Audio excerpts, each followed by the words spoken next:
నూతనమైన కృపా, నవనూతనమైన కృపా, శాశ్వతమైన కృపా, బహు ఉన్నతమైన కృపా, నిరంతరం నాపై చూపినా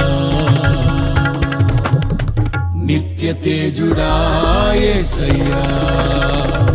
నీ వాత్సల్యమే నాపై చూపిల్చిన, నీ ప్రేమను వివరించనా, నన్ను నీ కోసమే ఇలా బ్రతికిల్చిన జీవాధిపతి నీవయ్యా.